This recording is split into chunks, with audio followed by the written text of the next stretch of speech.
Hello, everyone. Welcome to a surprise stream. Richard Heart and CryptoCrow here. CryptoCrow doesn't know anything about me, and I don't know anything about him. He's seen a couple of videos of mine.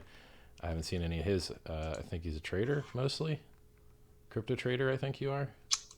Trader, investor, All right. little everything, miner. Nice. Well, take it away, man. Fucking, let's do it. Well, so everybody that's watching my intro right now can hear me talk, but there we go. Okay, now we're live. Welcome. Good evening, ladies and gentlemen. It's 2:30 a.m. Eastern Standard Time. I just went to a Christmas party my father-in-law throws every year and drank a lot of spiked eggnog, and I have sobered up completely, and now I have a headache. But I'm doing this with Richard tonight because he's a part of he's in the influencer group that I started a while back, and a lot of people in the group have been talking to him about Hex, and I've seen him do a couple interviews, and I just figured, you know what, he sounds like an interesting dude, so let's just talk to him and find out what's up. And so thanks, man. I literally sent him a message and said, hey, we should do an interview this weekend or this next week. And he's like, how about now? And I'm like, okay, it's 2:30 a.m. I feel I've got a bit of a headache, but let's do it. Screw it. So here we are. A lot of bling you got going on there, sir. Thank you. Thank you very much. I come from Florida, and in Florida, they wear a lot of jewelry. I got to go turn my mic up real quick. Give me 1 second. Okay, sure. So yeah, let's see who's in chat. Yeah, this is a late night one. I don't know if I Now the audience will be happier. I gotta plug my earpiece back in. I don't think I've ever gone live at 2:30 in the morning. Richard Heart. Been waiting for this talk. Interesting. All right. Can you hear me? Yeah, I hear you fine. Sweet. Yeah. On my preamp, if I don't turn it the last 1/100th of an inch, it is a lot lower. I have to have it all the way maxed out. So I guess as far as I started in a lot of this back in 2017, and at the time I was developing mortgage companies, and I had a business development background, and before that I was an MMA fight promoter for 6 years, and then before that I had a record label for 6 years, and I typically get bored after like 6 years, I guess, and then I go off into a completely different industry. So I went from MMA, so I went from music to MMA, from MMA to the mortgage business, and did really well in the mortgage business actually, and I ended up going independent. Left the company I was working for, started helping mortgage companies develop branches, train their staff, hiring, firing, all kinds of stuff. I would basically go in, like if a branch was struggling or something was going on, I would go in and resurrect it, double their volume, and then I'd go on to another client. And so when I discovered crypto, I'd actually discovered crypto through Ian Bellina.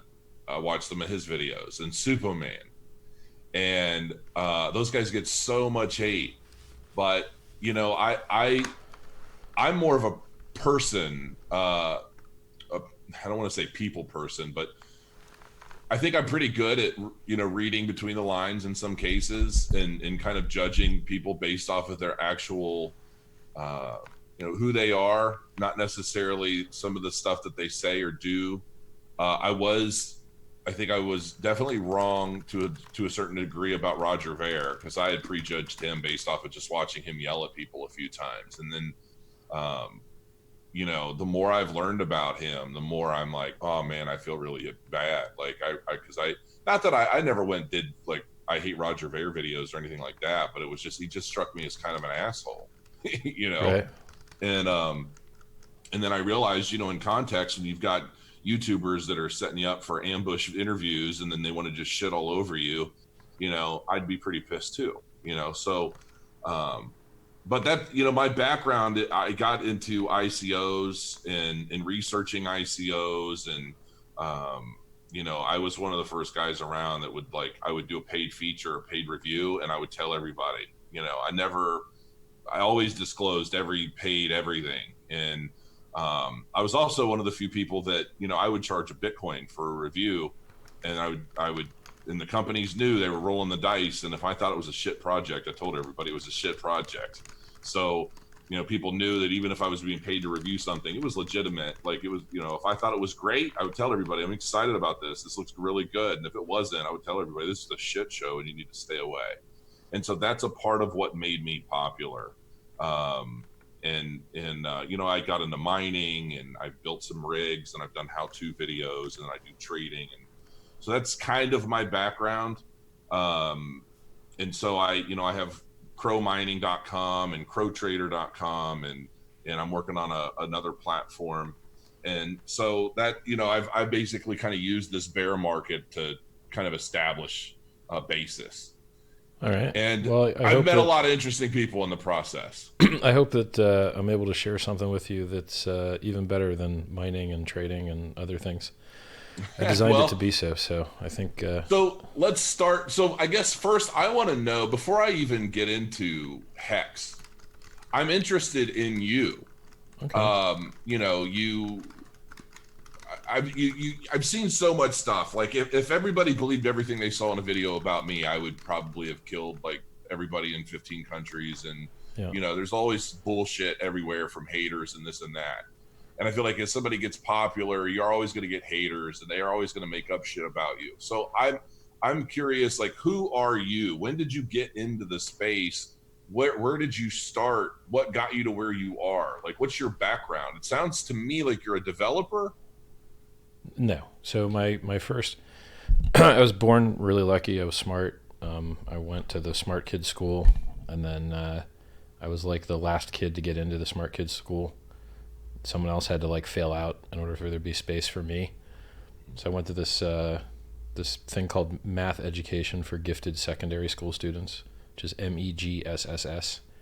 And if you Google MEGSSS curriculum, you'll see that it's the most advanced education you could ever possibly give a middle schooler ever.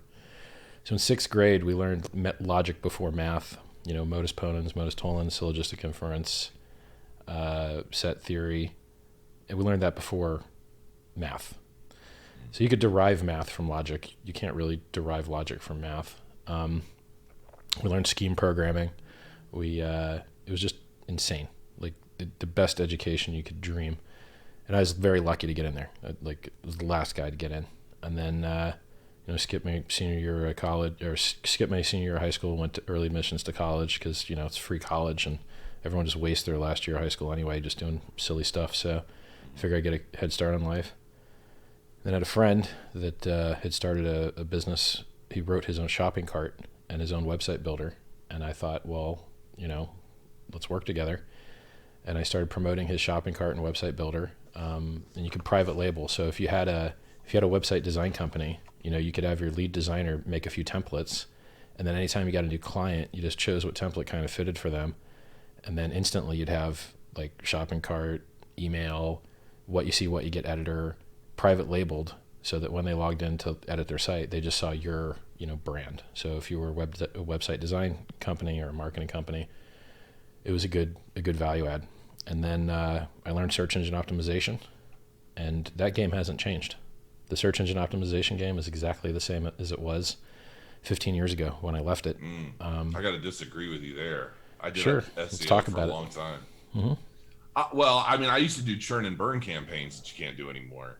I used to be able to throw up a web page with some affiliate links, blast it with 200,000 or 300,000 backlinks, rank it number one for Google for a while, and make some really good money before Google. Now it's all kind of counterproductive. You blast too many links. But it's still all backlinks. They're just different. It is backlinks. About backlinks. So your backlinks weren't old enough, but it's still only backlinks. Like that game has not changed. Like if you go and look up who the number one rank is, and you use a backlink tool and you see how many they got and what PR the sites are that are linking to them, that shit hasn't changed. And the reason that it's unlikely to change is because there's a finite number of pieces of data that you can use that are accessible to a crawler, and that could put one site ahead of another site, right? So in fact, actually, the game could change if Google used all of the tools that they have available to them. So Google owns Android, and Google owns Chrome, and Google owns YouTube, and Google therefore knows exactly how long you're on site, exactly where your mouse cursor was when you're on site, exactly what you clicked when you're on site, when you bounced off site, and where you went next. They know all of that. So their actual ability to tell real traffic from fake traffic is infinite. It's invincible. They couldn't possibly have more. They know the position of your phone and what angle you're holding it because they have access to the accelerometer. They fucking know whether it's real traffic or not if they wanted to. Right. Now, what I've in my experience is that they're not using those abilities that are available to them, and that is really still mostly a link popularity game. But it doesn't always have to be that way, right? Anytime you don't have control of identity, you can assume 50,000 fake identities and just Sybil attack their logic. So if they don't have identity, then you can just pretend that you're 50,000 people and you really like that site the most. And then it's a war. It's an escalation war, right? It's whoever can, you fight and then they do a new crawler update, and then you fight and then they do another update, right? And it's a war. And they want you to have that war because they want to fuck you out of your rank so that you pay Google AdWords, which is where they make all their money. They don't want you to rank for free. They want to give you a taste and then rank you to fucking 0 so you got to pay, because why give you money for free, right? Yeah, so I did SEO. I mean, from a backlinks perspective, though, I mean, back in the day when I used to use a lot of tools like GSA and things like that, where I can just blast backlinks. You do that now, and it's absolutely counterproductive. It's about domain authority and page authority and things like that, much more now than it was then. You used to be able to get a DMOZ link. It's the same game, but it's a lot more difficult. I don't think anyone's even have heard of DMOZ. DMOZ. It's like a hand-curated. That's old school. God, trying to get them to list a website, that was a pain in the ass. So when I was in, this was, early 2000s is when. Oh, yeah. I mean, I was, yeah. So I've been doing it for a while. So anyway, I kept moving up, doing a new business every 2 years until I eventually had a 150-person marketing company, and just fucking retired and left the States and started traveling the world. Moved down to Panama and got the shit robbed out of me down there. Lived there about 2 years. Did you really? Yeah, I got annihilated. Just everyone was robbing me. Just didn't realize it until it was over. You're like, oh, I thought you literally went down there and got robbed at gunpoint. They took all your shit. Oh, no, there was a home invasion, and 10 people invaded my home there with guns, tied up my girlfriend, Really? Yeah. People don't realize that the third world is the third world because bad things happen there, right? So there's two. So in Panama, there's 2 newspapers. There's the newspaper that's popular, which is La República, which is, the Republic, and everyone reads that, and everything seems very nice. But then there's the street paper that people actually read that live there called La Crítica, and there you see the dead bodies hanging out of cars, right? Because they love to take pictures of dead bodies there for some reason. But I guess it sells the magazine better. Sells papers. And then the difference between La Crítica and La República is gigantic. And then you don't, as a guy that just moves there, you don't realize what the real deal is, right? Like the real deal is like, hey, there's a new gringo here. Let's annihilate this guy in every angle possible. So yeah, I took a good beating there, and then started traveling the world. So moved down to Argentina a couple of years. No, it's not a couple of years. 6 months I was down there. It just seems like more because I'd visit it pretty often. And then did Europe. So when I started volunteering for charity, volunteered for the Sens Foundation. I had grown out a really big beard and grew my hair out because I wanted to try and support longevity research. And the leader of this charity was named Aubrey de Grey, and he's got a giant wizard beard and long hair. And I thought, well, if you're trying to tell people they should invest in medical research, they don't want to hear it from some young kid. Maybe they like it from an older person a little bit. So I looked stupid for a long time because you don't believe it when people tell you look stupid. You're like, nah, this looks cool. This beard looks great. And then eventually you're like, no, actually that beard looks stupid. So I'm glad. Well, I gave up because my wife made me change out of my faux hawk and affliction shirts. So I don't make my own decisions at all anymore. My facial hair, everything is all her. So I gave up that fight. Happy wife, happy life. That's right.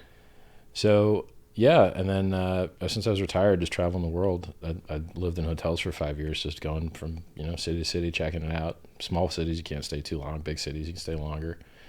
I saw Bitcoin when it was less than $1.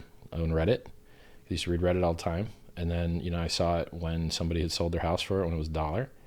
And then I saw the Silk Road article, and then I invested. So I was mining on both my GPUs. I had a 5970, two video cards on two video card chips on one card. And then I just, bought a bunch of rigs and put them together. And this is back when you had to like use a resistor to trick the video card into allowing you to boot headless. Like it wouldn't boot the other video cards because it didn't think there were monitors attached to them. So you had to put fake monitors there but using a resistor. I never heard that trick before. Yeah. This was back. Huh. This is back in the old days, man. So, 5970s is when I first got in, and then when I really started building the rigs, they were like 6950s. You change the BIOS and overclock them. And then, it became unprofitable at some point. The difficulty went too high. So then, I bought heavy at 30, helped make the 30 top, bought the top along with everybody else that saw the Silk Road article on Wired. Got to hold it down to 1. Now, some charts you look at, they don't show the price went down to 1, but Mt. Gox flash crashed to 1 because a hacker made it flash crash to 1 cent.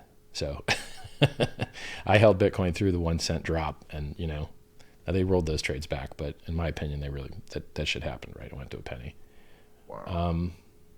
So buying 30 and watching it go to a penny is a pretty bad beat. But when you're so rich, you don't really give a fuck. You're like, whatever, who cares, right? That's the one thing I think is funny about Bitcoin is everyone thinks they're changing the world, and everyone thinks they're getting rid of banksters. And you want to let them know the banksters own more Bitcoin than you do, dumbass.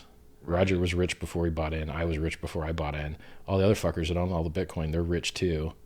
So if you're not already Bitcoin rich, you ain't never going to be Bitcoin rich. Everyone else is going to be richer than you because you're a little tiny fish, right? I don't necessarily know that. I look at Bitcoin more as a fuse, I think, than anything else. What do you mean? A fuse, it's something that's been lit to kind of light a fire for a much bigger explosion. The pin that pops the bubble that is the Federal Reserve, some shit like that. Yeah, you've got a lot of Bitcoin maximalists, and then you've got a lot, I personally believe in altcoins. I believe that altcoins are going to be a part of what pushes Bitcoin that much further. It's Bitcoin's primary use case is buying alts. Yes, it's a store. If it's a store of value, it's what people are going to use to get in and out of altcoins. Or it's a utility token for margin exchanges. That's the only two things Bitcoin really is used for. Right, and so for me, I look at the use cases and the technologies that are being disrupted through the development of different altcoin projects, and how that's going to affect the world on a grand scale. It's not just about Bitcoin for me. Right. And so, yeah, we'll be able to dive into that. I mean, sure. But yeah, so you got into Bitcoin, and then for whatever reason, I guess maybe it's just because of the logical way that you seem to think. I just assumed you were a developer. Well, I know a lot about development, and I know a lot about software and hardware, and it's because it's how I spend my time. So every day I go on Hacker News and I read the first 4 or 5 pages. It's usually 5 pages. If you want to read 100 links, you got to read 5 pages. And I'll read every single interesting link. And when you first start doing that, many years ago, you don't understand anything they're talking about, not a single word.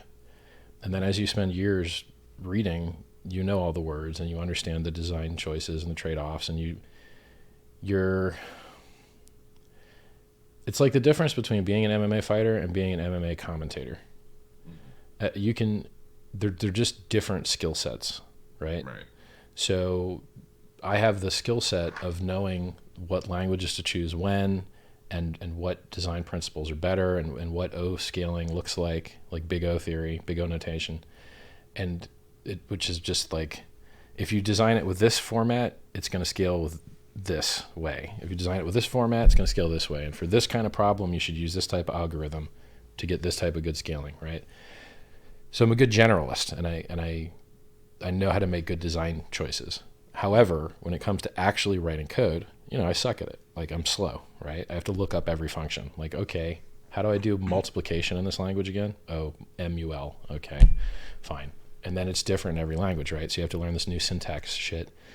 So if you're logical and you want to build something in software, it's just numbers and math. That's all it is. And I know numbers and I know math, right? And it's data storage. There's nothing, software development's not actually hard. The hard part of software development is the damn syntax of how you get the machine to do what you want, right? Machine, I want you to do this and then that, unless this happens, and then do that, right? So I can do that. I'm just not an expert at it. I am an expert at a lot of other stuff that's higher up the abstraction chart, right? So everything technical in this world has a level of abstraction. You can't be good at all levels. So there's the CPU, and then there's the BIOS that boots the CPU, and then there's the hardware that the BIOS lives on, and then there's the OS that lives on the CPU, and then there's the memory management in the OS, and then there's the application layer, and then there's the networking layer, and then there's the UI, and then there's UX, and you're like, oh, well, which one of these stacks do you want to be good at? Because you can't be good at all of them. And so you have to choose what level you're going to be at. And the most intelligent choice, if you care about money, is to be the closest to the money. The endpoints get to keep all the money. So would you rather be Amazon or FedEx? Amazon. Why? Because they're closer to the money. FedEx has Amazon as a customer. Amazon has human beings as customers, right? So the closer you are to the money, the more you'll get paid. That's why salesmen always get paid more than almost anyone else. Mm-hmm. So I'm a developer, but I'm just not as good a developer as I am a project manager, probably. Gotcha. Yeah, I've done quite a bit of project management myself. So I guess I have a little bit of an idea as to where you come from. I haven't made millions of dollars in crypto yet, so I'm one of those small fish. I've done well. I've changed my life for sure for myself and my family, and I've got a lot going on. So had a good year, but by no means am I retiring tomorrow. So I've been retired for 16 years. But my retirement doesn't look like most people's. I work hard. Yeah, I mean, I think there are people that, I don't know. I joke about how my stream on my side is like I reconnected. You should be fine. Yeah, I agree with you. Look, I like to do all the things too. I solder my own Swarovski XLR connector. I build my own keyboards. I weld. I used to do HVAC. I used to do construction. Build computers, overclock computers, delid them so that I can apply thermal material that's made of liquid metal so that they drop 20 degrees Celsius so I can overclock them harder. I've done all the things, right? Like now the trick is you don't want to do all the things and then you're the only person that benefits from that. You want to do things that scale and multiply and help millions of people. So if you can design a cryptocurrency that gets adoption, you have affected positively millions of lives. It's better than anything you could do personally for yourself. So that's kind of the magic to being successful, is being successful in ways that helps the maximum number of people. So obviously we're heading into the discussion for HEX at this point, I assume. So, there's nothing else interesting going on. If you're mining, you're losing money. So yeah, I mean, I think all mining right now is speculative anyway. I mean, this is buy the coins. Skip the hardware and the fucking electricity and the at the prices right now. Yeah, you're better off typically, I think, buying the coins. Yeah.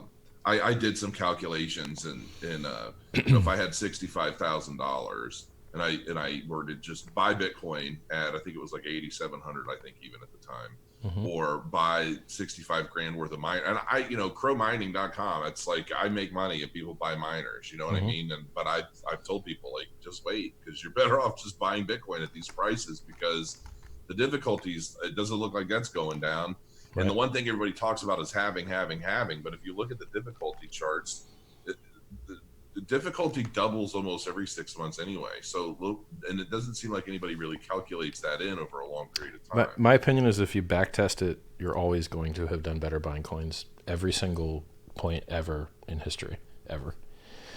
Because I bought hardware with coins, and I saw how that worked out, and I wish I had the coins.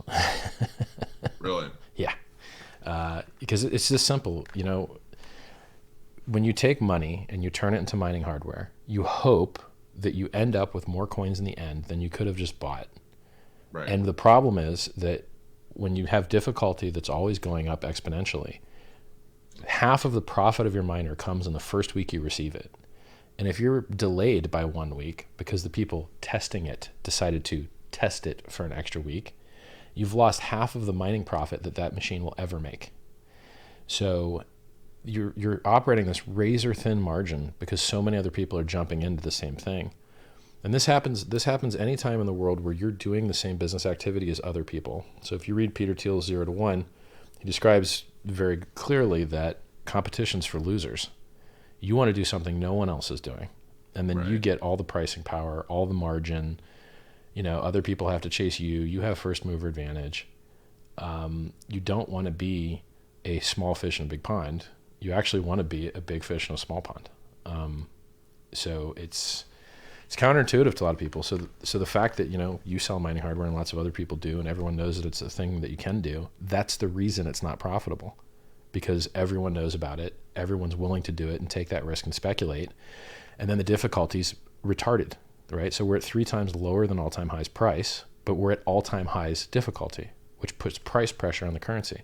Because in order to not go out of business and to pay your rent and your facilities bill, you've got to sell every coin you get. And you might still end up losing money. And you might have a lease, right? So if you've got a lease, then you've got to pay. You can't just default, right? They'll get a judgment against you. So you have to keep working, even if it's at a loss, because working at a loss, you at least still have some income, right? You can either work at a loss or turn it off and have a bigger loss, basically. Mm-hmm. So it's like HEX, when I told you about how everyone's actually a little fish and bankers own everything, HEX solves that because we murder the whales with penalties, 75% penalties, and most of them can't even claim. So I'm going to stop you there. So sure. I want to start at the very base level of this thing. Sure. And I want to let everybody know, like, Richard hasn't paid me a dime to do this. This is literally like an off the cuff kind of, screw it. It's 2:30 in the morning. Let's talk. I don't know anything about HEX other than you did really well with it apparently in a very short period of time, and a lot of people hate you for it. That's all I really know at this point. You ain't seen nothing yet, man. Because it is not, HEX is not anywhere near close to where it's designed to go. It is designed to do amazing things.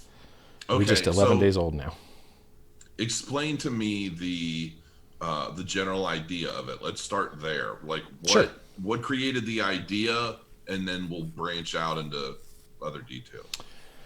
So I thought, look at all these Bitcoin forks. They're so crappy. They're worth so much money. Why don't we make a new fork of Bitcoin, but allow people to speak Bitcoin value on the Ethereum network, right? We take your Bitcoin value and we say, hey, you were rich here, now we're going to make you rich over here too. Because you can't talk across chains. And most of the new distributed finance stuff, it's on Ethereum, right? You want a stable coin, it's on Ethereum. You want distributed finance, it's on Ethereum. You want lower transaction fees, Ethereum, right? You want faster, Ethereum. So I thought, well, why don't we move it over there? And then I said, okay, well, that's a good idea. I like that. But how do we make sure people use it? How do we get adoption? And then we start rolling out the Pumpamentals, right? And then how do we make sure the price goes up? More Pumpamentals. And so what originally started out as just, well, let's do Bitcoin on Ethereum so that people that were rich in Bitcoin can be rich on Ethereum too. And then it turned into something far, far beyond that idea. Far, far beyond that idea. That I don't even mention that idea anymore. That's how far removed it is from the value chain. So what were Bitcoin's Pumpamentals? You could onboard for free with a freemium offer where you double click an EXE and they give you a pitiful amount of coins. Literally just dollars. When I used to mine full 50 block reward blocks on my own with no pool, the shit was only worth $25 a block. Yeah, it was 50 Bitcoin, but Bitcoin was only 50 cents. So when I brag about that now, I actually realized that shit just meant you had $25. But everyone else that hears it is like, holy fuck, that's $500,000 every time, right? Back when it was 10K, but now it's like 750K per block or whatever. Well, whatever, you can do the math. So I think it might be half that, right? So 50 times, it'd be about 375K per 50 block reward at a 7,500 price. So, which I think we're at like 7,200 last I looked last night. Yeah. So so now we've got Bitcoin that has 2 Pumpamentals, freemium onboarding which gets people addicted into playing and watching and fucking around, and it's complicated enough to consume you for hours and be on your mind. And then the inflation rate drops in half every 4 years. That's the only 2 pumpamentals Bitcoin has. That's it. 2 pumpamentals. I kind of popularized that term. Mm-hmm. If you want a 10% bonus on your HEX, go to pumpamentals.com. So the magic is, how do you get on people's minds and stay there? How do you freemium onboard people so that they get addicted and keep watching? And how do you design the supply so that it lowers so that people see appreciation in USD, which creates a virtuous cycle of, oh, the price is up, I better buy more. The price is up, I better buy more. The price is up, I better buy more. Right? That stuff. Right? So so I just hit every one of those targets. So how do we freemium onboard people? We make it so that you can claim for free as a Bitcoin holder. If you're a Bitcoin holder and you had Bitcoin on December 1st at 7 p.m. EST, then you can free claim.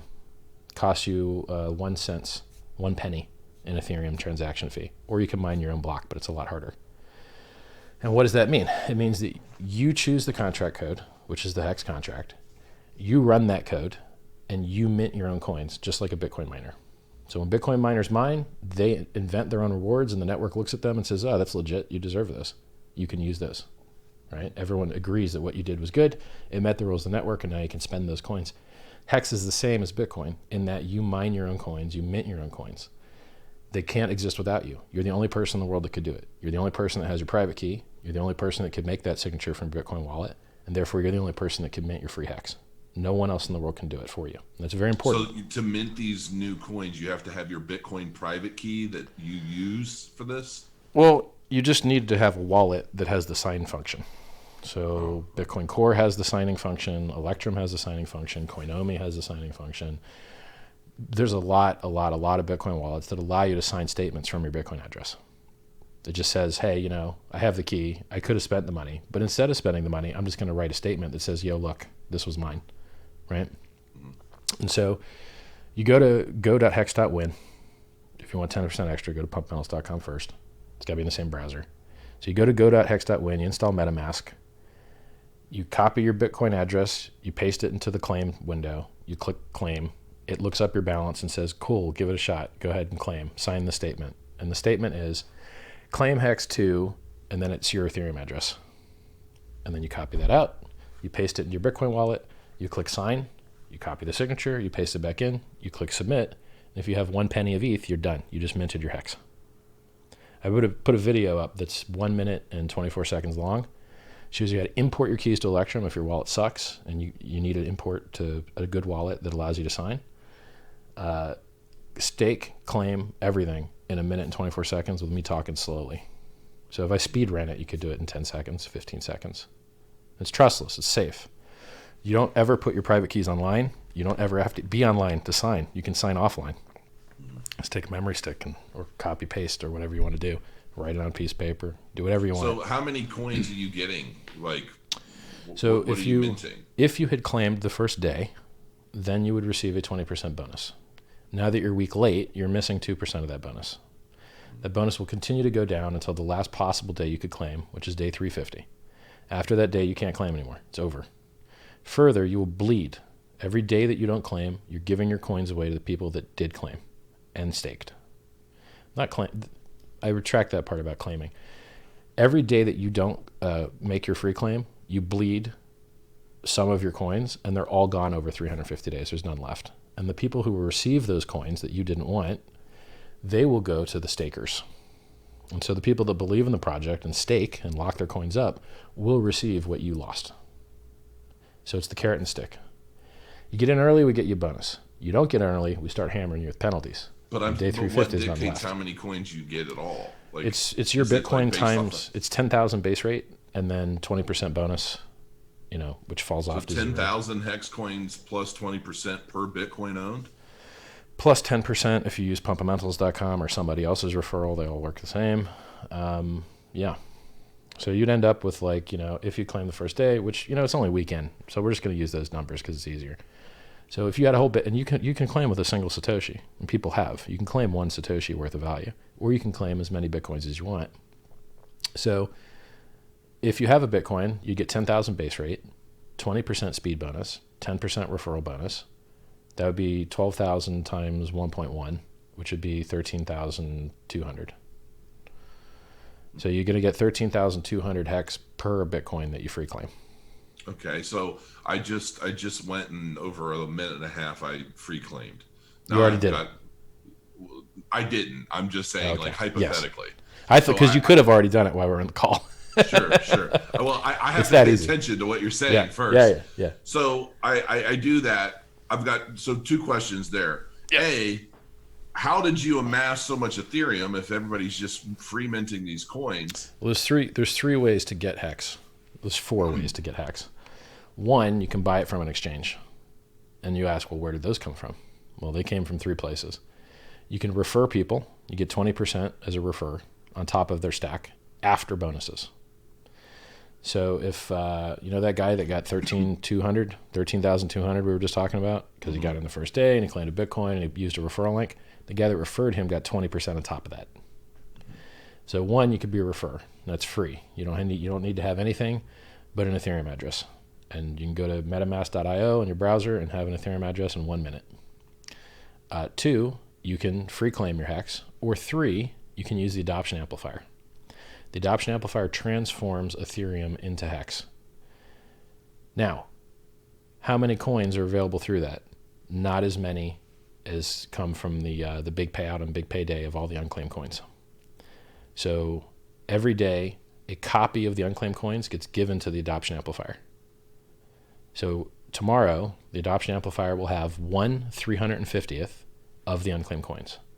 And the next day, it'll have 1/350th of the unclaimed coins. And the next day, it'll have 1/350th of the unclaimed coins. So it just gets a copy of the unclaimed coins and it allows you to transform Ethereum into them. And how it works is there's a bucket that has hex in it. Right now, I think, I might as well just look, actually. Let me take a look. Should be around 500 million. Go.hex.win. And we go to go.hex.win. And it takes around 20 seconds to load. Yeah, faster. Yay. There's 512 million hex available to the adoption amplifier. So at the end of the day, those 512 million hex will be given by proportion to the people that threw Ethereum into a bucket. So there's an empty bucket at the beginning of the day. People put Ethereum in it. At the end of the day, if you're 10% of the Ethereum bucket, you get 10% of the hex. If you're 20% of the Ethereum bucket, you're 20% of the hex. If you're 1% of the Ethereum bucket, you get 1% of the hex. At the end of the day, the bucket's empty. Next day, new buckets. And that happens for a total of 351 days. We're on day 12 now. So that's like, what, 349 or something? 339? Okay, so I guess, so I understand you can buy them, you can free mint them if you're a Bitcoin holder. Yep. Or you can use this adoption amplifier. Well, it's the world's first blockchain CD. So if you go to your bank and you look at what products they offer a savings account, they offer a time deposit, and they offer a checking account. Nobody uses checks anymore. So really what they offer is a savings account and a time deposit account. Now, why do people use a time deposit? Because it pays more interest. Well, how much more interest does it pay? Depends how long you lock up. The longer you lock up, the more you get paid. Every extra year that you lock your money, they give you about 20% more interest. So we just copied that, what works at your bank, the second most popular product at your bank. We copied that and we put it in HEX. Every extra year that you stake, you get 20% more shares. So that's $7.2 trillion market in the United States and China. It's a larger market than printed currency. So it's a larger market than what Bitcoin was designed to address. Bitcoin was designed as peer-to-peer currency, as digital cash. That's a smaller market than what we address, which is the entire market Bitcoin does with lower fees and higher security, which I can explain to you later. But also time deposits, which Bitcoin does, but it can't reward you. You can lock your Bitcoin. You can use check, lock, time, verify, and lock your coins up, but you'll receive no reward. You just won't be able to spend them. HEX monetizes time. It's the first cryptocurrency in the world to have a chart of future market supply. You can see when coins are going to be available coming off of stake. You can choose to stake your coins and have them unstake when other people aren't. And then you're not going to hit the market. You're not going to have as much supply shock. So we should have a better Sharpe ratio with less volatility, and we should have, we're able to replace the second most popular product at the bank, and no one else can. There's no other cryptocurrency that does what HEX does. So what started out as, hey, let's put Bitcoin value on Ethereum, transformed into this miraculous, amazing thing that is an unaddressed market. And it has every single thing that scams have. So scams have referral programs. Amazon has a referral program. Tesla has a referral program. So does HEX. Does Bitcoin have a referral program? Nope. Bitcoin used to be given out for free. That's how I got some of mine. Can you get free from most cryptocurrencies? No. Can you get free from Bitcoin now? No. But you can get it from HEX. So HEX has a referral program. It has freemium onboarding. It has more complex game theory that absorbs you for more hours, and you get more time on site. Every single day, you're going to be looking at whether you can get a good deal on the AA system or not. We've got a year of speculative stickiness that's just not going away. So we've got over 146,000. Let me look this up right quick. So our community is amazing. They keep building all these free tools. And so one of them is called HEX Stat. And it's a bot that just tells you what's going on with the network. So right now, I can tell you the last time this bot was updated, which was, I guess, 8 hours ago, there were 146,622 Bitcoin that claimed their free HEX. That's over $1 billion. Every time I look at this, every day it goes up about 1,000 or 2,000 Bitcoin every day. This is a 11-day-old project. We're on day 12 now. What I don't understand is if people can mint their own HEX tokens just by owning Bitcoin. Yes. Why wouldn't they just buy the Bitcoin and mint their free tokens instead of just buying HEX directly? Because you can't time travel back to December 1st on 7 p.m. EST. So you had to have done that before. But now that it's already, snapshot has occurred, can't go back in time. That's the other thing that's so important about the adoption amplifier is our referrers can onboard anyone that has access to Ethereum. And so you're saying that so you can still do it. Sure. You just had to have owned Bitcoin prior to that date. Yep. Okay. And remember, you're bleeding every day you don't claim. And you'll have nothing left on day 350. So basically you're saying that everybody that didn't own Bitcoin on December 1st, you're no longer able to mint them because you'd be going out after the fact buying Bitcoin trying. Okay. Right. I see.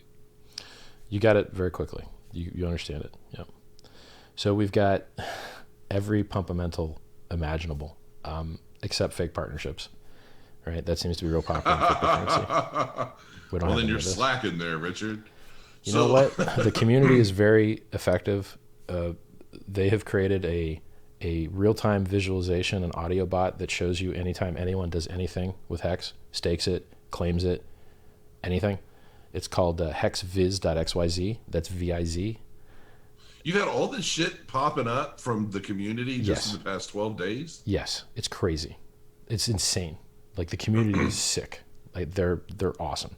So we've got a Telegram bot that tells you every single thing that happens, and then you can choose. Like, I only want to see this, I only want to see that, and it has like a panel of options. That's called HEX Winbot on Telegram, t.me/HEX Winbot.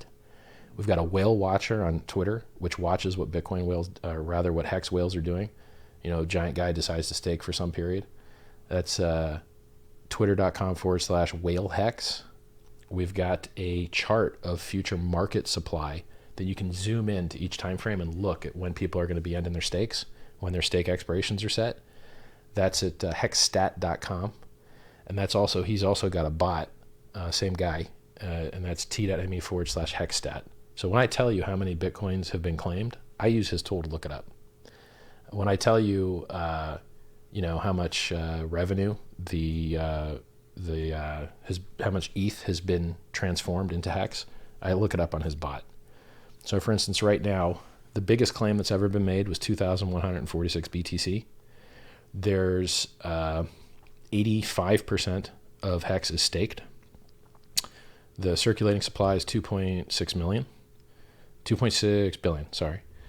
The number of claims was 146,622. That's over $1 billion of Bitcoin in 11 days. So we also got, let me give you one last stat. You might like this stat.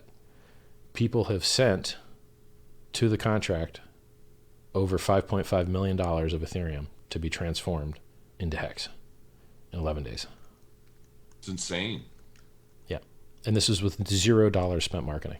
Not a single dollar has been spent marketing. Now the referrers, they purchased some referrer. You can look it up, right? It's in archive.org. You can see what his referral address is. He bought the front page of the Pirate Bay for 3 days, I think. And I think he got 5 million HEX as a referrer. He might have got more now. You'd have to look again to see if he got more claims out of it. It works on claims or on the adoption amplifier. Either way, somebody put some ads out, I think yesterday. I saw them on Bitcoin Wisdom. I saw banner ads.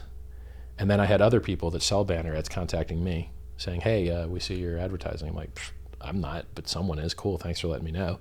And then I tweeted it. I'm like, hey, look, it looks like a referrer is running some advertising, right? And it's great because you can tell which referrers are going good because it's public. Right. So there's no mystery. You can tell like what ads are working and what ads aren't, even if you're not the guy that placed them, because you can see the conversion, right? So just because I don't want to get too lost. Sure. I so far I think I kind of understand fundamentally what this is. Mm-hmm. When does it go pop? I mean, you mean because price it up or doesn't down? sound like this Which is pop? self-sustaining forever. This has to end at some point. Well, this launch phase ends in 339 days.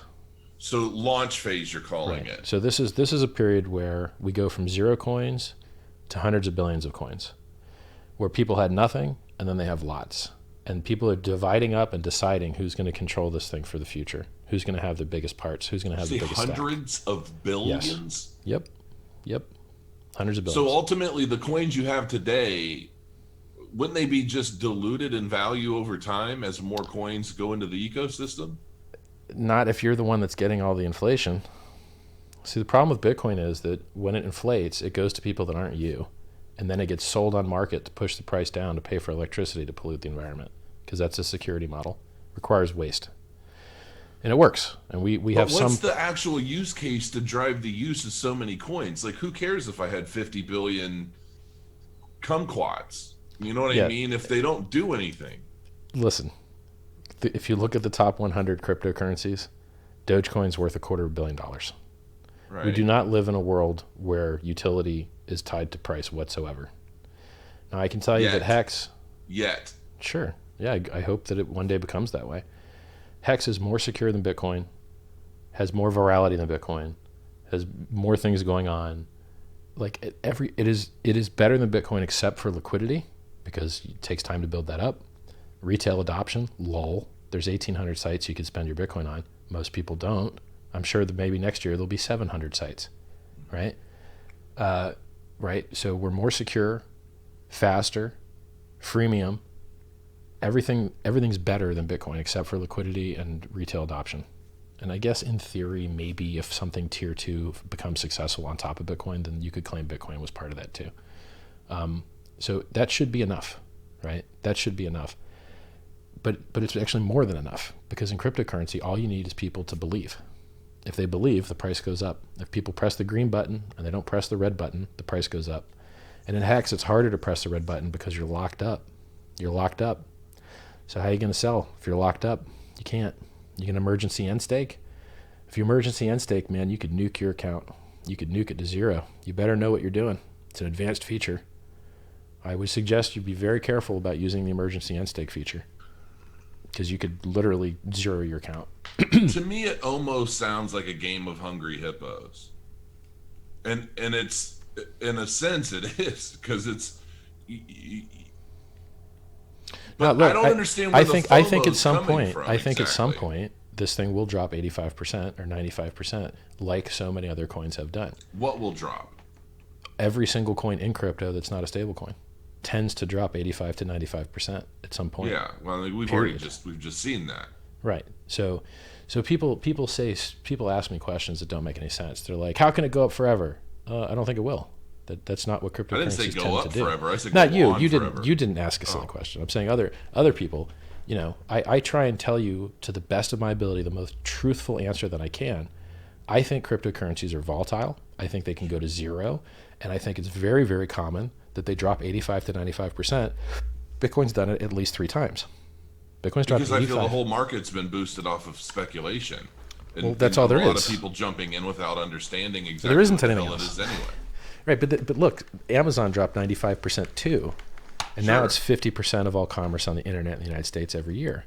Yeah, so, it's we haven't even, I feel like we, as a new industry, I don't feel we've even come close to tapping into the potential of what this technology will open up for people. No, for sure. No one even uses it. Wait till people use it. Wait, watch the prices then. Like, from what I'm hearing, I mean, it sounds like a fun game in a sense, like, especially if you're able to just mint free tokens because you happen to have some Bitcoin and you're not losing anything.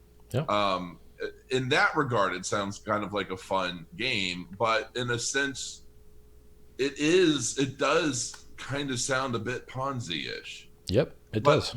Because we use the same, we use similar language and similar tactics to successfully onboard users. And we do that to starve Ponzi's of their life's blood. So, like, let's take Bitconnect, right? Bitconnect had 2 top promoters. One was Trayvon James, and one was Craig Grant. They both now promote HEX. Why? Is it because someone reached out to them and told them to? Nope. It's because they knew that the design was going to pop off. They knew that it was going to be successful. So they're promoting it. And guess what they're not promoting? Some other bullshit. So every single referrer and every single person that we can onboard to an audited, openly verifiable, trustless peer-to-peer network like HEX, that's one more user and one more perhaps dollar that isn't going to a scam. That's one more hour of attention that isn't going to a scam. If you hate scams and you want to see scams die, there's only one actual way to kill them off, and it's by outcompeting them for resources. If you complain to your legislator, you're trying to create a crypto religion. Well, I mean, kind of crypto doesn't. Crypto is kind of a religion to a lot of people. Anything a person puts all their focus and energy into, and all their money into, boy, they're going to be real passionate about it. Right? Well, a lot of the since we started, a lot of the trigger words and a lot of the terms you've used, it sounds like you're describing a techno religion, like. Thanks. Yeah, well, I mean, it's funny. I mean, but there are a lot of similarities in the sense of, tell your friends, you must believe, and I mean, this is the start of a whole new L. Ron Hubbard book. I mean, you know what? If you take the tactics that are successful for scams and you use them for something good, you can make a real big difference in the world. So tell me what makes it good. What separates this from the Bitconnects of the world, or the Devore coin, or whatever bullshit everybody started jumping into when Bitconnect crashed? This sounds infomercial, but and I'm not trying to be. I just genuinely want to. I feel like we're kind of breaking. I've seen you do so many interviews and nobody asks you any fucking questions that mean anything. They're just yelling at you the whole time or whatever. So out of all the videos I've tried to watch to learn, I've never learned shit. So this is my opportunity to kind of figure out what the hell you're doing. Right. So what makes a cryptocurrency valuable? What makes a cryptocurrency good and wholesome? I believe it's that you have faith that it's not going to fail technically. So Bitcoin has had 2 bugs where anyone could print as many free Bitcoin as they wanted. One happened in 2010 and was executed, and someone printed 16 billion extra Bitcoin, and they had to roll the chain back. Oops. Total critical failure. Total 100% failure. They did the same thing again. They had the same problem again last year. A Bitcoin Cash developer discovered that anyone could print as many free Bitcoin as they wanted, and he responsibly disclosed it instead of using it. And then the core developers patched it and saved the network from that horror of complete and total failure. That's twice Bitcoin has critically failed in the worst way possible. Ethereum has never had that problem. Ethereum has never had an inflation bug, let alone the 2 that Bitcoin has had. HEX runs on Ethereum and is perhaps even more secure than Ethereum, and this is an interesting and technical thing that it's deep. Bitcoin has technical problems because it is spaghetti code. If you try and improve one thing, you create 10 other bugs and 10 other things because everything's interlinked. There's no modularity. HEX is modular. Our consensus code lives in an immutable smart contract. It has been audited 3 times. Twice security by Chain Security and CoinFabric, and once economics audit by CoinFabric. Got a mathematician to do it. 2 of those are published on the homepage of Pumpamentals.com, or if you don't want the 10% bonus, hex.win. Just scroll down to Ethereum or security or Control F for CoinFabric with a K, and you'll see the audits. Because of that modularity, it is much harder to introduce an inflation bug to nearly the point of impossibility, really. I mean, it would have to be crazy maliciousness on purpose to screw up the consensus code to make that not work. So HEX is more secure and audited than Bitcoin is, and it's running on a system that hasn't shown the same types of failures that Bitcoin has. And that's the real world. Now, what's funny to me is that everyone thinks that Bitcoin's more secure than Ethereum, and they think that because the reality doesn't match that. The reality shows that Bitcoin has had 2 critical possible worst imaginable bugs, and that Ethereum has had 0. That's what the reality shows. But people fantasize and dream that Bitcoin's more secure because of higher hash rate. And people are just stupid. They don't understand what hash rate's good for. So I have to explain to them, listen, if I increase the throughput and the hash rate of Bitcoin by 10-fold personally myself with some extra hardware, would that improve Bitcoin's security? Nope. No, weaken it. Exactly. So what matters is not hash right now rate. could shut down Bitcoin. Exactly. Well, even worse than shut it down, they could partially censor transactions, and then it wouldn't be bad enough for a lot of people to switch. They'd just deal with it, and then it would critically harm. It would be like poisoning it instead of killing it, Right. and then just giving it a slow death kind of thing. 65% of mining is in China for Bitcoin. Right. That's 51% of it. Well, you only need about 35%, and then you can't roll back every transaction, but you can roll back a large portion of them. So people don't even understand the 51% attack properly. If you have a third of the mining hash power, you can 51% attack some of the transactions. It'll work sometimes. You won't be able to do it always. If you have 51%, you'll be able to always win every single time you try and steal. Right. So yeah, we have a more secure, HEX is more secure than Bitcoin, faster, more affordable. You can get it for free, and you're getting in when it's 11 days old. Imagine if you could buy Bitcoin back when it's $1. That's what this is like. It's a brand new network. What happens to the Ethereum? Like, where did the Ethereum go? Is it just... It will never, ever benefit jewelry? you. Like, It will never, ever, ever benefit you. So there's this law in the United States called the Howey test, and it states that securities are where people put money into a common pool with the expectation of profit solely from the effort of others. And if that happens, then you can't list on a crypto exchange because you have to be a broker-dealer in order to deal securities. So if you want to list your token on a crypto exchange, then you need to not be a security. In order to not be a security, you need to not fail all 4 legs of that test. And so, we make sure that, one, you're doing all the work. No one else can mint your coins. No one else can mint your rewards. Only you can do those things. You are the network, period. So there's no one doing any more work than you. There's no one doing equal work to you. You are doing all the work. Second, you also receive no promises of any effort whatsoever from anyone. So, where's the Ethereum going? No place that'll benefit you. Oh, well, are you going to do this, that, or the other to expand the network? Nope. Richard, are you going to do anything at all for the network? Nope. Richard, can I rely on you to do anything? I'm not going to do shit for you guys. Nothing. I'm going to do nothing for you. The Ethereum is going to do nothing for you. This is not a security. If you want a security, go on the NASDAQ or go on the NICE. There's a lot of securities available there. You can give them your money. They'll manage it and try and grow it and try and give you back more. This is not that. This is a peer-to-peer basically network. Everybody's FOMOing to buy all these tokens so that they can stake or do whatever to generate more over the course of a year. See, at the end of the year, there's no more inflation.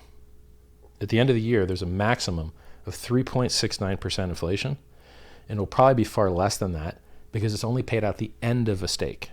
And people's stakes, if you look at the chart, tend to end 10 years from now, 5 years from now, 7 years from now. So that inflation gets pushed out to 5 to 10 years from now.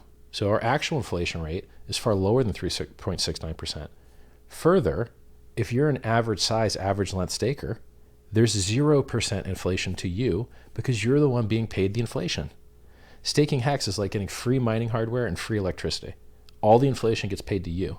I get all that. I think I'm just trying to wrap my head around, is this the most brilliant, in-your-face, fuck you, pay me project? Or, like, do you have some, like, secret, we're not going to disclose venture that we're going to be, like, maybe you can't say, well, we're going to be using these millions of dollars worth of Ethereum to fund further development of projects associated with it. So you can't say that. So basically, but I'm also going to go as far to say is the project is worthless. That's like 100% not true. I could die right now. Let me tell you how valueless I am. I could die right now, and Hex.win could go offline, and nothing changes. Everyone can go and I get that. You can go to etherscan.io and do everything you want to do. I'm not saying that the network will die or the crypto will go away or anything like that. I'm just saying that, I am a pitifully small YouTuber. You made a comment earlier that, a lot of, how many of these projects, how much of their value is related to their use case, because so much of the investments that have gone into ICOs haven't necessarily been as much about use case, but more speculative value, the idea of the use case, the idea of the team or the company and so forth. Yeah. Right now, there's no idea. There's not only is there no idea, you're flat out saying there is nothing. No, but you're confusing. HEX is the opposite of an ICO. An ICO is where you make huge promises and then you hope to build something and you take everyone's money. I get that. HEX is fully functional and complete now. It's fucking done. It's amazing now. Nothing needs to be added to it. Nothing needs to be changed. It's fucking perfect now. So there's no need for anyone to do shit. We're already on. What's the value of a HEX coin right now? I think the largest volume exchange is called Bidesk, BIDESK. And the pair that most people trade on is the Ethereum pair. Because there's better resolution. So I think in sats, we're like maybe 3 or 4 sats. And then in Ethereum, let me look. We're 5 zeros, 149 on the Ethereum side. So if you go to bidesk.com / well, I mean, I could just send you the link if you want. It's too hard. So if you go on Bidesk, well, I can tell you the sat price here. So HEX in sats is 3 sats, 3 satoshis per HEX. This is an extremely illiquid market. So right now, I think you could buy the whole order book and set whatever price you want for 2 Bitcoin in either direction. So if you want to spend 2 Bitcoin and 10x the price, I think you could do that. And if you want to spend 2 Bitcoin and drive it to 1 sat, you could do that. Last time I looked. Well, I mean, actually, I'm looking at it now, so I'll do the math for you. Let me get on the BTC pair. So on the BTC pair, you could sell it down to 1 sat for a total of so many digits here. 968, 919, 329, 94. So they're very, very, very, very cheap. I think for 2 Bitcoin, you could just empty the order book if you wanted to.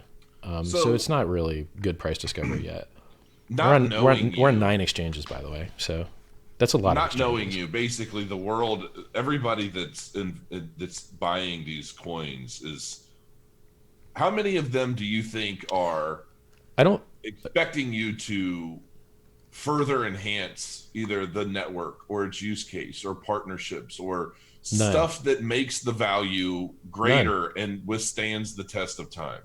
I don't think anyone is, because I've never even hinted at that as a possibility ever. I don't think anyone thinks that I'm doing that because I'm not doing that. So I've never mentioned potential partners. I've never done anything along those lines. So, and I asked that because with it being such a well, we're not a security and this is why. And I'm telling you, we're not doing any of these things because we're not a security. And some people, including myself, could look at that as kind of a veiled way of saying, I can't tell you we're going to do things to make this better, but I don't want you to feel that way. I want you to believe that I'm doing absolutely nothing. So look at Dogecoin. Dogecoin is worth $250 million. Who's the hero on their team that's responsible for all that? Fucking nobody. Right? Right. Okay, here's Monero, right? What's Monero worth? Right. Like, look at any of these. This idea that you have to have some hero that makes shit happen, that is not the case in HEX. I don't necessarily believe that. Everything that's happening in HEX, the community is doing. The community is doing everything in HEX, and they're doing amazingly well at it. Like, it's... I can't work any harder than I'm working, and I couldn't do 1/10 of what has already been done. We're on 9 exchanges in 11 days from scratch. Bitcoin.com just listed it. This is the first time I've told anybody about that. So Bitcoin.com now has an exchange, and HEX is on that exchange. Okay. They've got an Ethereum pair and a BCH pair. What else? It's on Bidesk, it's on EtherDelta, it's on Fork Delta, it's on Tags, who apparently makes you KYC before they let you withdraw, which people aren't very happy about, and apparently has bad support. It's on some exchange called vsex.pro, which looks like they have a volumizer running fake transactions or something. But apparently, like, they do actually let you withdraw and stuff. Yeah, so in 11 days, we've got like 6 new websites and 9 or 10 exchanges, and it's just, that's 11 days in, man. Imagine what will it be like in 20 days. And what percentage of these things am I responsible for? 0%. Had nothing to do with these things. I guess I don't know. I guess for me, it's difficult to wrap my head around. I mean, look, I can say this, it doesn't sound like you're deceiving anybody. I mean, it sounds like you're flat out saying, I'm getting mama pregnant and I'm bailing on you. You're on your own. See you when you're grown. I mean, that's basically what it sounds like you're saying to everybody. I am not that important. Other YouTubers produce more content for HEX than I do. Other people, everyone is doing more work than me. Like, I am not able to match the effort of all of these other people. Like, you're the network, man. And when you say everyone's buying these coins, not that many people are buying them. They're minting them themselves. The only people that are buying HEX are on exchange. $5 million worth of Ethereum. That's not you buying them. It's a very unique, very weird situation. You are not buying those coins. You are minting your own coins. You're just... So what are they spending the Ethereum on? Well, nothing that benefits them. See, this is what I mean about the uniqueness. So we're getting into semantics. Well, that's the difference between jail and no jail, right? Right? You being a security, I'm partial to the no jail, right? So sure. If you go to an awards dinner, and the awards dinner are just for people that ran a marathon. Huh. Did you pay for that dinner by running the marathon? No. It was just a prerequisite for your attendance. Let me tell you what I know about the United States government. If this goes south in any direction and enough people call the SEC complaining, they will figure out a way to make sure that all of your perceptions on what is a security are thwarted and hit a wall. No. And I'm not wishing that on you. I'm just saying that, a project like this to me sounds scary. From that, don't invest. Yeah, Dump it. I'm not Sell. saying it from an investment. I'm saying for your sake. I hope it all goes well. Look, is all I'm saying. If you want to talk about risk profiles, I very, very, very firmly believe that Bitcoin is not a security. And I very, very firmly believe that the SEC has declared Ethereum as not a security. And I very, very firmly believe that the SEC settled with EOS, which was a security. And so we've got Bitcoin as not a security. Ethereum launched as a security and then became it became not a security. And then EOS launched as a security and then got a waiver and an approval to operate. In a world like that, where real securities can launch and then be okay, how the fuck is HEX, that is never been a security and has never promised anyone shit ever and is fully functional at launch, and you're the one that's doing all the work, how the hell is that going to have a problem when all those other things have been okay? Something tells me you might find out, man. Well, look, if they want to waste their time and So if you shut down HEX, you know what you're going to get? You're going to get more scams because everything's worse. HEX is a good, honest, audited, open source project. And when I say open source, I just mean you can view the source. At the very beginning of this, you said that, you know, you're trying to do something that helps millions and millions of people. Trying to, yeah. I still haven't figured out how this helps them. I guess well, that's because do you all like the counterparty money's risk? going. Do what? Do you like counterparty risk? Do you like watching people lose all their coins because they tried to get gain on them by giving them to a central counterparty? So you give your coins to Finex loses your coins. You give your coins to Quadriga CX, they lose your coins. You give your coins to BTC, they lose your coins. You give your coins to Mt. Gox, they lose your coins. You give your coins to some Ponzi scheme, they steal your coins. There's time after time after time after time, everyone's losing all their coins. They don't even have possession of their own keys. What does HEX do? HEX gets you to get possession of your own keys and gets you to be responsible for your own finances by allowing you to pay yourself in HEX for that privilege. Right? Oh, you were smart enough to have your own keys? Guess what? Now you get to mint your own HEX. Congratulations. We're improving crypto security by giving people the ability to pay themselves for having better security. Second, we're removing counterparties. Crypto is designed to remove counterparties, less middlemen.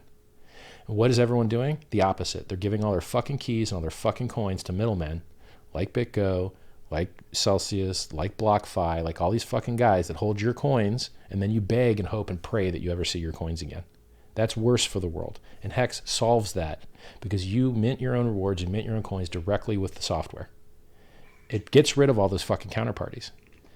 We also get rid of pollution. So Bitcoin miners are overpaid and it's a protection racket. Who are the people that they're protecting you from? Themselves. There's nobody else out there in the world that could 51% attack you except them. It's a fucking protection racket and it's disgusting. And they push the price down to pollute the environment. And we get rid of that shit. We don't pay inflation to miners. Miners make 1 penny of ETH per transaction currently. They don't get paid fucking $1 million an hour like they do in Bitcoin. That's $1 million an hour in Bitcoin that's paid to those fuckers to dump the price. So we get rid of the asshole miners. We get rid of the overpayment. We get rid of the pollution. We get rid of the counterparty risk. And we kill the scams by starving them of attention. This is amazing, amazing, amazing shit that no one else is doing. And it's working. And it's working in front of your eyes. Over $1 billion of Bitcoin has free claimed in 11 days. There's over 40,000 people that have staked, or 40,000 stakes that have occurred. This is across maybe 8,000 people, I guess. I mean, when you, just by what you're saying, and I guess a part of me is being devil's advocate, and it is almost 4 a.m. and I'm a little delirious at this point, but like, it sounds like, when the mob goes into a business and they say, pay us protection money, and we'll keep all these other bad people away. That's Bitcoin mining. You describe Bitcoin mining. Well, I mean, okay, I guess. Well, it is. Who are they protecting you from? Who are the miners protecting you from? If I buy HEX, you're protecting me from the next BitConnect. Well, I mean, look, I wish that there were other ways that work to get rid of scams, but there's only 3 ways that can work. 1, the regulators get more funding and they have more investigators, and then the judges respond quicker with injunctions, and then maybe that can make an impact. But as it sits today, they're underfunded and they're understaffed, and they can only act post facto, and so they can only... Who are you talking about? I'm talking about the attorney generals of the world. I'm talking about the FTC and the SEC and the I know the SEC AG. is getting ready to blow up with staff because I know... But that's just one country, man. It has to. Sure. That has to be in every country, and most countries, a lot of countries are just fucked, and they don't have the rule of law. True. And so in those countries, if you want to save people from losing their life savings to a scam, then you have to be able to get your message in front of them, which means you have to have margin. You have to have enough revenue from onboarding a new user to be able to advertise to them. HEX does that through its referral program. We were on the front page of the Pirate Bay because a referrer thought he could be cash positive doing that. We're in the mouths of Trayvon James and Craig Grant because they believe in the project. We're getting viral everywhere, and that starves these scams of revenue. This starves these scams of mind share and brain hours, and that means that these people don't have to get exit scammed because there is no exit scam in HEX. You are the network. The contract is audited. The price can go up and down. There's nothing anyone can do about that. All cryptocurrencies do that. But there's no exits. So for instance, in these Ponzis, what they do is they have a fake market, and then they set the price whatever they want, and then everyone thinks that they're getting something that's worth a lot because they set a fake price. HEX doesn't have that shit. We're on like 9 exchanges right now. That's the real price. You can buy into it. You can sell into it. There's no shady bullshit going on, right? That's totally unlike these exit scams. Totally. Look, Richard, I'm not. I get what you're saying, and I can understand. I can understand your point of view on all of this.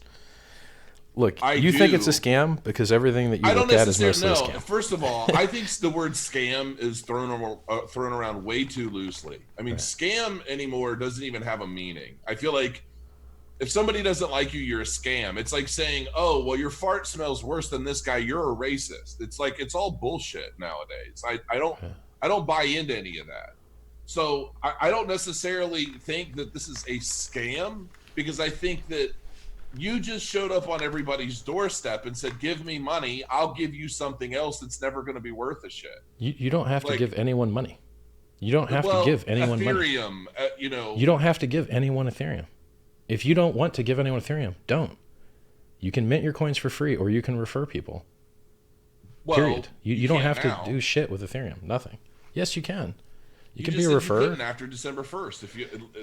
You can free claim for 350 days after the snapshot, which was December 1st at 7 p.m. EST. You had to have Bitcoin. If you had held Bitcoin, but if you don't hold Bitcoin, you have to buy them. No, you can be a referrer and earn them by getting someone to click. Okay, I see. So you can earn them, or you can get them for free, or you can just watch and just chime in every once in a while and watch what's going on.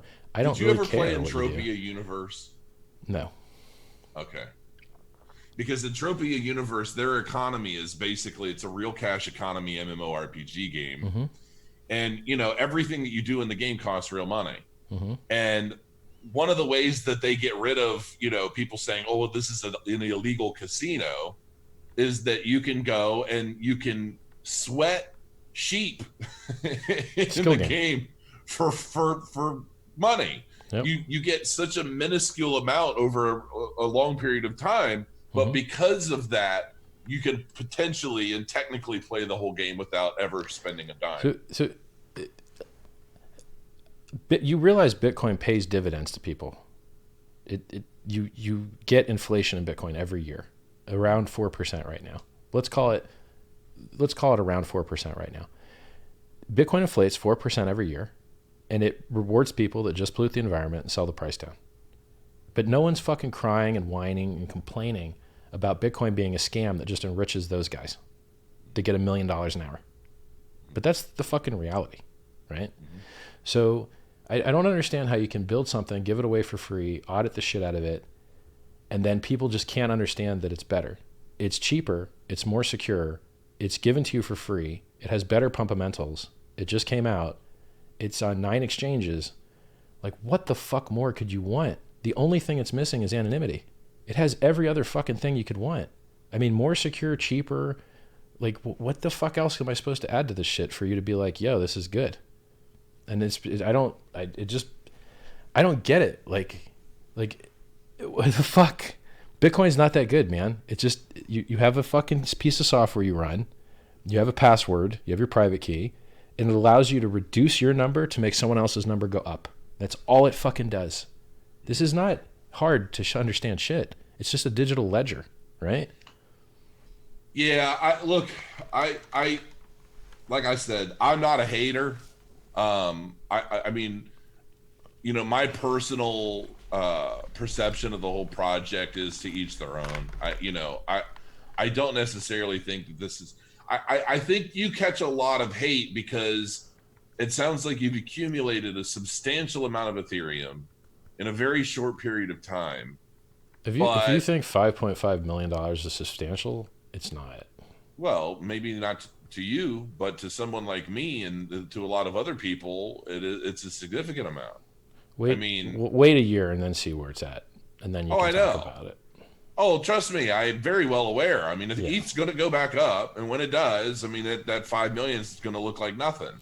You realize that we're day 12 into 351 days, right? Okay. But that's the thing. It's I'm sorry. Like if you don't like people giving people what they want and them losing value for what they want, then you don't like capitalism, because that's what capitalism is. People have something, Yeah. they exchange that something for something else that they want. If you don't like Yeah, that, you're socialist. I get that, It's really that and easy. I understand, but I also do believe that there are some responsibilities associated with that as well. You know, Like what? So well, when you buy my Bitcoin bag that I bought for 30, when you buy it for 20K, what responsibility do I have to you know you? what? I guess in this sense, I have to say that you are right because you flat out said you're not getting shit. We're not Yep. building shit. You're doing all the work. Yep. It's like the pet rock. I mean, it's you know. You realize this is cryptocurrency we're talking about. It's all pet rocks. It's Well, all pet rocks, you know, dude. You're like, what the fuck? Like, what industry do you think you're in? There's no storage that you can go to. Go to the Bitcoin yes store. and no. Go to the Bitcoin store. Power Ledger. Get isn't a support. pet rock. Get support for fucking Bitcoin. Call Bitcoin support, bro. Call them up. Wait a minute. Ain't no fucking support. Ain't no fucking store. This is Sure. crypto, man. Like, I don't know what the fuck. Like, where do you think the better thing is? They literally had to print as many free coins as you fucking want, bugs. And one of them was executed, and they rolled it back. There ain't no real in this game. You're looking at it from your perspective. I look at it from mine, and they can. And differ. Power Ledger, let me tell you about Power Ledger. We're going to use Tell a me. blockchain that burns and ass rapes electricity to try and make electricity more efficient. How stupid is that? Doesn't even make any fucking sense. Unless I mean, they're not I proof of guess- work. Are they proof of work? No. I think they use proof of work. I think they're on Ethereum. I think they're in ERC20. I think they use they proof of are work. ERC20. So I think they're just burning fucking electricity. So like, I don't know, man. You like, that's some pretty scammy shit. They're You think like, Power Ledger's a scam? Yeah, I do. I mean, so here's my opinion. If you use the language scam to describe things that are fraudulent, it may not be fraudulent. There may not be any deception, and from that perspective, it's not a scam. But if you think it's a stupid, retarded business idea that's wasting everyone's time and money to get absolutely fucking nothing good done with the world, and everyone will end up losing overall, it'll be net loss for the universe. From that perspective, I think it's a scam. So it's not the fraudulent, accurate usage scam. Okay. It's the everyone is wasting their fucking time version of scam, right? So, okay. I mean, I agree. Yeah. So how is? Tell me. I'll prove this to you very fucking quickly about how stupid those cocksuckers are and how stupid their fucking business is. Okay. Power What Ledger? are yes, Power Ledger and Okay. every other dumbass piece of shit digital ledger technology fucking jerk off stupid dumbass startup. These idiots. Are you startup. frustrated about something? Richard? Yes, because I hate when people waste their fucking time. I hate it. I don't like inefficiency. I hate inefficiency. I like things to work better if I can make them work better. Bitcoin and blockchains is only useful if you fucking require censorship resistance. If what you're doing does not need and require censorship resistance, run the fucking far away as you can from a blockchain because it is unreliable and slow and non-scalable and shitty and has hidden data rot. Oh, what's hidden data rot? It's when there's a fork. How did you know there was a fork? Because you have to have another real computer that has its own system state checking a fucking blockchain to make sure that you're on the right side of the fucking fork. So that what you thought was written to the blockchain didn't just get forked off and fucking orphaned. It's a piece of shit, horrible technology. You know what blockchain technology also is? New. It's not even New. It's new. barely, dude. Barely. Barely still new. And 10 years ain't fucking new in tech, man. It's not. 10 years ain't new in tech. Adoption might be new. People might decide to start using it. But this fucking tech has been around for a goddamn what's going to decade. drive? Well, in that sense, yeah, it is new. What's going to drive more innovation in the space? I don't want to skip this. I want to explain why Power Ledger is such a piece of shit. I want to make sure people understand it. Well, because I've someone heard a trying lot to of censor- generalizations kind of thrown in there. Is someone trying to censor your electric bill? Is someone trying to censor your electric bill? Nope. Okay, well then that's it. Game over. Stupid. Wrong technology choice. And you don't have to take my word for this. You can go to the National Institute of Standards, NIST.gov, and you can look up their fucking report on when you should use a blockchain. And they made a little flow chart, and it goes, do you need an immutable hegemon amongst untrusted parties? Okay, then you could use a blockchain. But if you trust anyone, you should use a different technology, which is auditing and logs and passwords and shit, because that's existed. You think Amazon's having any problem doing 50% of the internet sales in the United States using no blockchain? They're doing just fine. They're doing fabulously. The blockchain would not help their business. It would hurt their business because they fucking will sell you blockchain through AWS. They sell you blockchain, but they don't use it because it's a piece of shit. That's the reason there's nobody using blockchain, because it's mostly a piece of shit, because people look at it like a hammer. Why did you start one? Because I need censorship resistance. If you need censorship resistance, you need a blockchain, because anything that is like a currency or a financial product that hopes to have global adoption is going to require censorship resistance, because there's a lot of countries that have fucked up laws and they're not fair to people. So if you're making a currency, you need censorship resistance. If you're not making a currency, you can fucking forget about that shit. You don't need it. You can do it with Postgres. You can do it with MySQL. You can do it with Oracle. Any project in crypto that uses a blockchain that doesn't need censorship resistance is a fucking technical scam, period. Because they're using the wrong technology.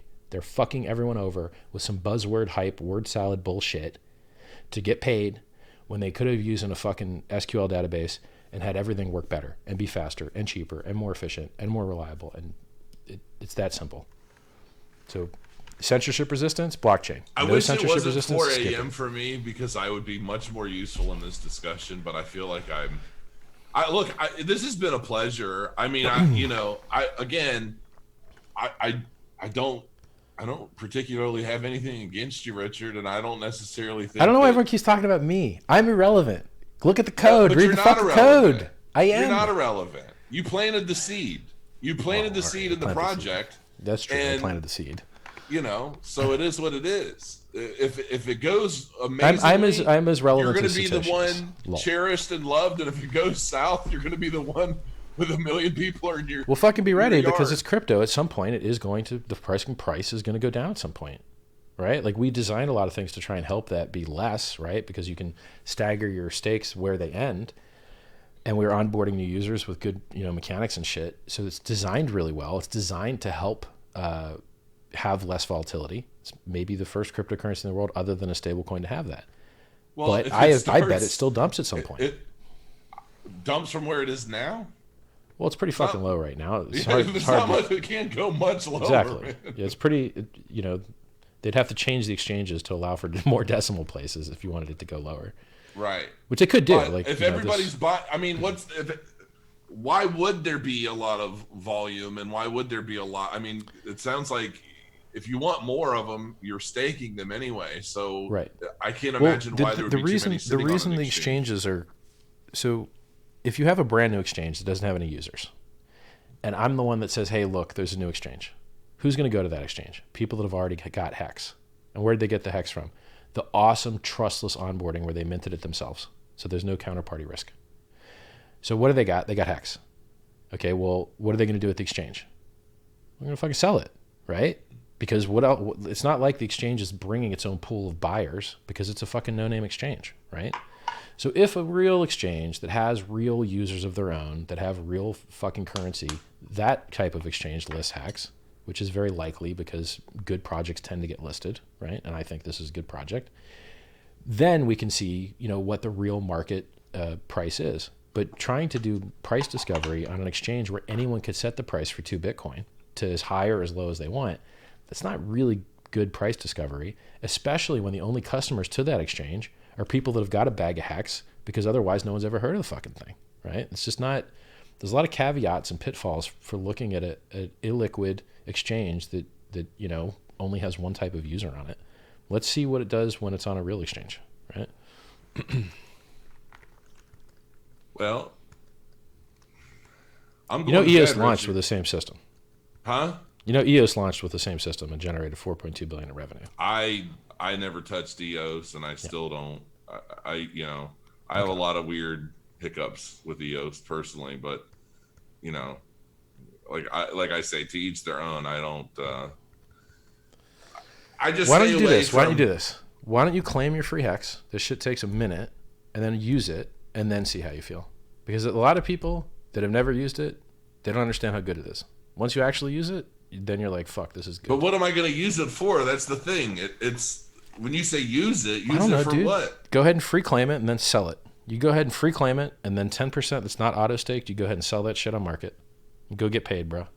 Or send it to your friends, or fucking have a giveaway, or I don't care, man. It's an ERC20 token. of which there are many. I'm sure you've dealt with more ERC-20s than I have. So you go ahead and do whatever the fuck you want with it. It's free. Fair enough. I mean, shit, you could do an expose on it and talk about what a scam it is and look how shitty it is and like tear it up, get some views or whatever. I don't know. I have no, here's the thing about me, man. I'm not one of those like, you know, I'm going to take a huge shit all over something or whatever just to get views. I mean, I'm not like I'm not Geraldo Rivera. Like, that's not my thing. You're not going to take a chair to the nose for ratings. Yeah. I don't think he wanted that chair to the nose. I honestly, man, I look at it. Everything that I've seen, you've been very upfront. I mean, and if people want to buy into it for whatever reason, then it's their damn money. I mean, they do what they want. But what would you have told somebody when Bitcoin came out when it was $1? What would you have told them? Scam. It's not going to be successful. It's honestly, man, I first heard about it in 2013, and I thought it was just some silly virtual game money. All right. You know, like I thought it was dumb when I heard it too. I thought it was a stupid idea when I heard it before $1. I didn't necessarily think it was a stupid idea. I just didn't know enough about it. Otherwise, I'd be a billionaire right now. You know, I mean, it's just, don't make I that didn't mistake understand twice, the technology. I didn't understand its use. It sounded, at the time, all I knew about it was that it was something that people used to hire hitmen, buy dope, and play video games and sell virtual swords and shit. That's all I really knew. If HEX becomes more valuable than Bitcoin and you didn't learn about it when it first came out, you're going to feel like an asshole 10 years from now. How could it become more valuable if there are hundreds of billions of them? Easily. Ethereum's already been more valuable than Bitcoin once on the year 2050 supply. It's easy. Bitcoin has less retail adoption, less on-chain volume, less search volume. It's technically crippled compared to Ethereum. Ethereum's rolling out new features and hard forking them in all the time. What's the last improvement you got in Bitcoin? 2 years ago, SegWit. Cardano? Yeah, 2 years ago, SegWit, you got a 25% throughput increase. You had to lie, cheat, and steal to get rolled in and tell people you're getting 2 megabyte blocks, but then just get the SegWit and not give them the 2 megabyte blocks. Like, Bitcoin is fucked. It is absolutely fucked. Anything they build good is unlikely to get rolled in and forked in. So they can even the devs. But Bitcoin doesn't really have to do anything else anymore, does it? That bullshit. There's only 2.8 million users with over $1,000 in a wallet. 42% of Bitcoin's owned by under 2,000 addresses, and those addresses each have over 1,000 Bitcoin in them. So we penalized them and murdered them with whale penalties with a 75% penalty in HEX to help the fucking little guys. And the people that have multi-sig wallets like exchanges, they can't claim at all. They're murdered by 100%. So there's maybe only a couple big exchanges that can claim. Bittrex and Binance have cold wallets that aren't multi-sig. We're doing so many things to solve the problems with Bitcoin. There's so many problems with Bitcoin. Mining centralization.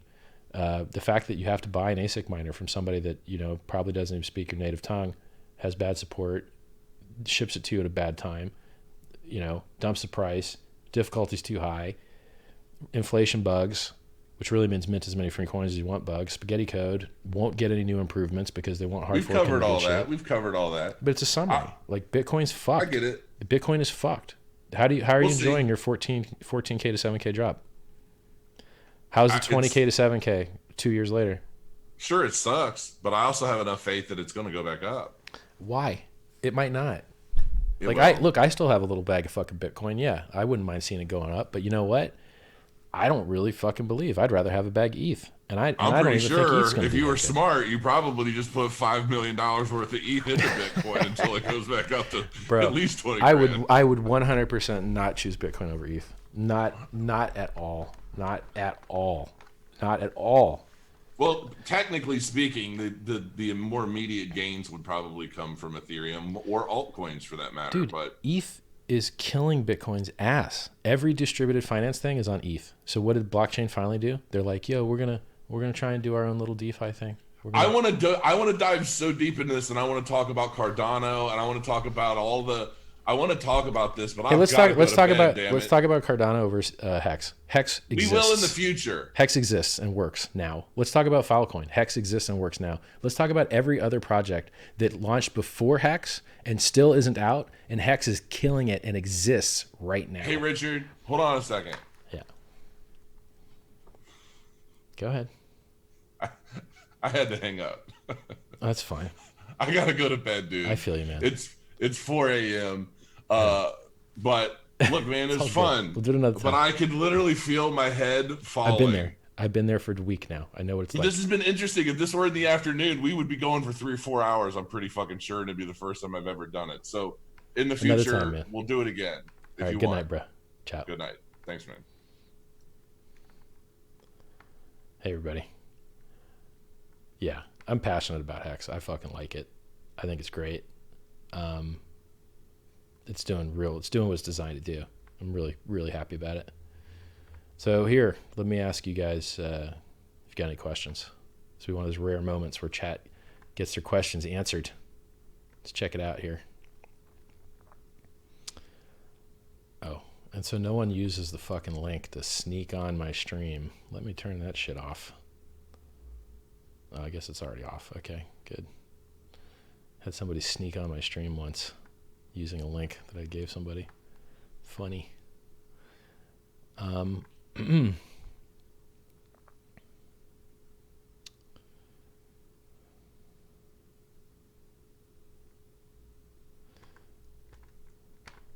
It's hard to click chat. It's moving by so quick here.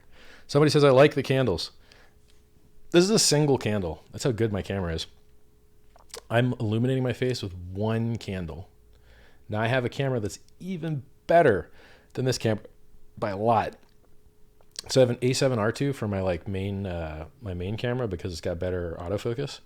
And then I've got an A7S, and the A7S will do 1 million ISO clean. So 1 million ISO, I could shoot with like a quarter of a candle and it would be insanely bright.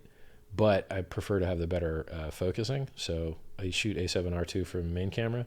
I just use the A7S for his side. Like if I'm streaming, I let them see the other side. 4K. I stream 4K to everybody. But most of these chat softwares, they don't even do 4K. So it's kind of like overkill. How am I in general aside from crypto? Bro, I'm tired. I wake up, I work as hard as I can until I can't do it anymore. And I have to go to sleep like instantly. And then I wake up, I work as hard as I can until I can't do it anymore, and I gotta go to sleep like that second. So I'm pushing. How to get HEX if I have none currently? Go to pumpamentals.com. Watch the second video.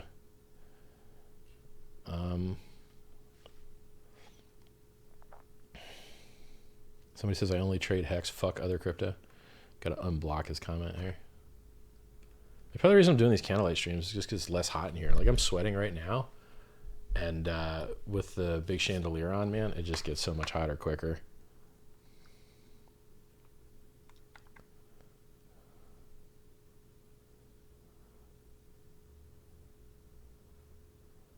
Somebody asked, how do I get HEX if I have none currently? Go to pumpamentals.com, click the second video or the third video. Or go on an exchange and buy it, I guess. There's like 9 exchanges that have it. Bitcoin.com has it. Buydesk that has it. Ether Delta, Fork Delta, Tags with a Z. A lot of places. You can go to t.me/hex trading, and the guys in there are trading it, and you can just ask them, where they're having a good experience.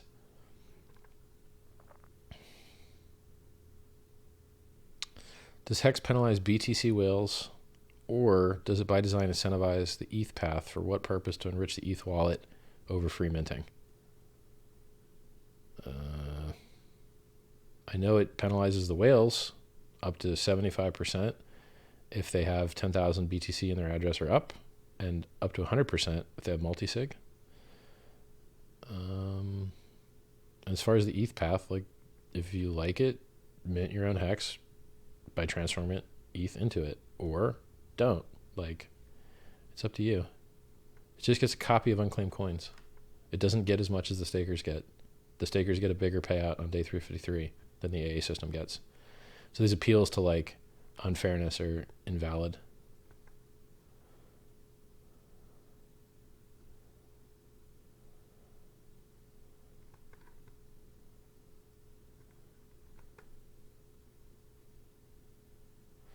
Yeah, as far as like value goes, I think what makes things go up in value is more people pressing buy and less people pressing sell. So, and obviously how large that they're doing that for.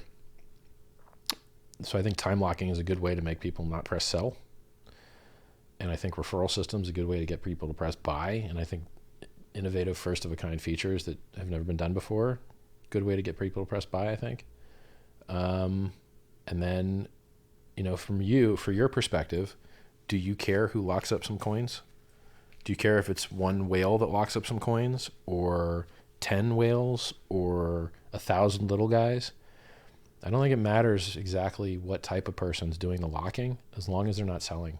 That's the important part as far as the price is concerned. So, HEX kills Bitcoin whales, but it does create new HEX whales. So we're not getting rid of the idea of whales. We're just making you one, perhaps. So you're making yourself one, basically. And I think that's nice.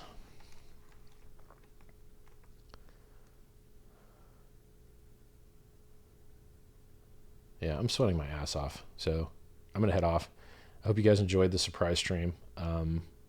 Yeah, I think he asked some good questions that, maybe other guys didn't focus on as much. Anything else I want to answer here? Yeah, I think on a final note, HEX starves scams of attention. HEX gets people to take control of their private keys. HEX gets rid of counterparties where they're trying to gain Bitcoin on their Bitcoin by lending their coins out to other people that hope they receive those coins back. HEX solves all those problems. And it starves the scams of attention, which I think I just said. And it also is designed to appreciate. Now, will it appreciate? I don't know. Could go to 0. Could drop 85%, could drop 95%, or it could go up over 10,000x in 2.5 years. These are all options. These are all possibilities.